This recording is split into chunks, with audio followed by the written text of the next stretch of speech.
അവനാണ് അൽ ഹഖ്, ഏറ്റവും യാഥാർത്ഥ്യമായിട്ടുള്ളവൻ. ബാക്കിയുള്ളതെല്ലാം ഉണ്ടായിട്ടുള്ളത് അവനുണ്ട് എന്നതുകൊണ്ടാണ്. എല്ലാം അവനുള്ള തെളിവാണ്. അവ്യക്തമായ വല്ല കാര്യത്തിനുമാണ് ഒരാൾക്ക് തെളിവ് വേണ്ടി വരിക. എന്നാൽ റബ്ബ് സുബ്ഹാനഹു വ തആലയേക്കാൾ ഏറ്റവും വ്യക്തമായി ഉള്ളവൻ മറ്റൊന്നും തന്നെയില്ല.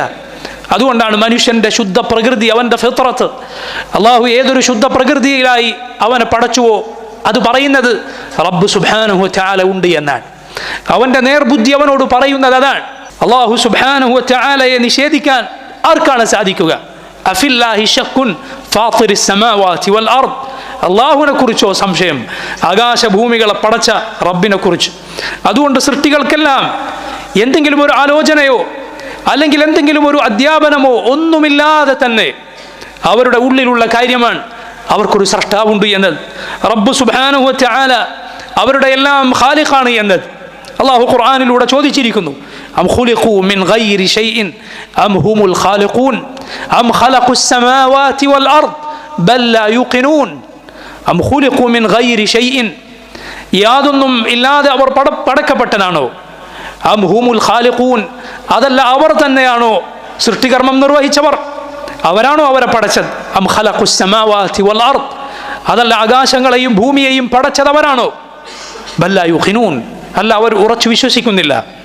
പ്രിയ സഹോദരങ്ങളെ, ഈ ആയത്തിനെ കുറിച്ച് ജുബൈർ ബിൻ മുത്ഇം റളിയല്ലാഹു അൻഹു എന്ന സഹാബി പറയുകയാണ്, അദ്ദേഹം മുസ്ലിം അല്ലാതിരുന്ന കാലത്ത് മദീനയിൽ ഒരാവശ്യത്തിന് വന്നു ചേർന്നപ്പോൾ റസൂലുള്ളാഹി സ്വല്ലല്ലാഹു അലൈഹി വസല്ലം നിസ്കാരത്തിൽ സൂറത്തു തൂർ പാരായണം ചെയ്യുകയാണ്.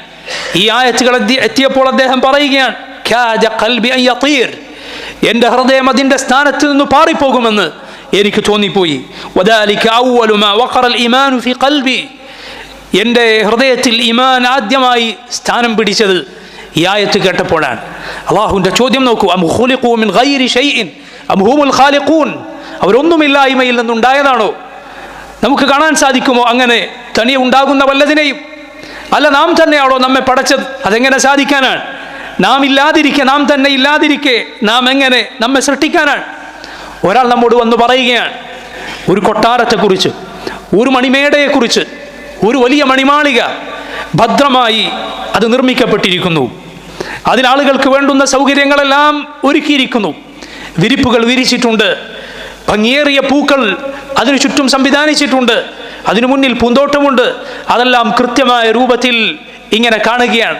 ആ സുന്ദരമായ കൊട്ടാരത്തെക്കുറിച്ച് ഒരാൾ പറയുകയാണ് അത് തനിയെ ഉണ്ടായതാണ് എന്ന്, അല്ലെങ്കിൽ അതുതന്നെ പടച്ചതാണ് എന്ന്, അതിനെ സൃഷ്ടിച്ചതാണ് എന്ന് പറഞ്ഞാൽ ബുദ്ധിയുള്ളവർ അവനെ എന്തു വിളിക്കും? എന്താണ് വിവേകമുള്ളവർ അവനെക്കുറിച്ച് പറയുക? ആലോചിച്ചു നോക്കൂ നിങ്ങൾ. ഈ ആകാശങ്ങളും ഭൂമിയും അതേ ഗ്രഹങ്ങളും ഈ ഭൂമിയിലെ പർവ്വതങ്ങളും സമുദ്രങ്ങളും നദികളും പൂക്കളും മരങ്ങളും മനുഷ്യരും അവരുടെ വിചാരങ്ങളും അവരുടെ രക്തമോടുന്ന ധമനികളും എല്ലാം അത് വെറുതെ ഉണ്ടായതാണ്, തനിയെ അങ്ങ് ഉണ്ടായിപ്പോയതാണ് എന്ന് പറയുന്നവരെക്കാൾ ബുദ്ധിയില്ലാത്തവർ മറ്റാരാണുള്ളത്? ഫിറഔനിന്റെ അനുയായികളായ ആ അഹങ്കാരികളെക്കാൾ വലിയ വിവരദോഷികൾ യഥാർത്ഥത്തിൽ പ്രിയമുള്ളവരെ ആരാണുള്ളത്? അള്ളാഹു അവതരിപ്പിച്ച ഗ്രന്ഥങ്ങളെല്ലാം അവനെക്കുറിച്ച് പറഞ്ഞിരിക്കുന്നു.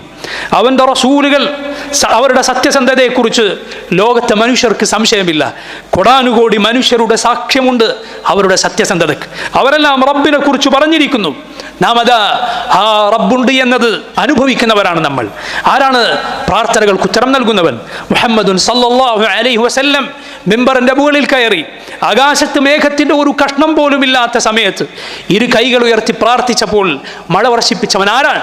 നൂഹ് അലൈഹിസ്സലാമിന്റെ പ്രാർത്ഥനയ്ക്ക് ഉത്തരം നൽകിയവൻ, ഇബ്രാഹിം അലൈഹിസ്സലാമിന്റെ ദുആ കേട്ടവൻ ആരാണ്? റബ്ബ് സുബ്ഹാനഹു വ തആല അല്ലാതെ മറ്റാരാണ്? അതുകൊണ്ട് അവനുണ്ട് എന്നത് ഏറ്റവും വലിയ യാഥാർത്ഥ്യമാണ്. അവനാണ് അൽ ഹഖുൽ മുബീൻ, ഏറ്റവും യാഥാർത്ഥ്യമായി ഉള്ളവൻ.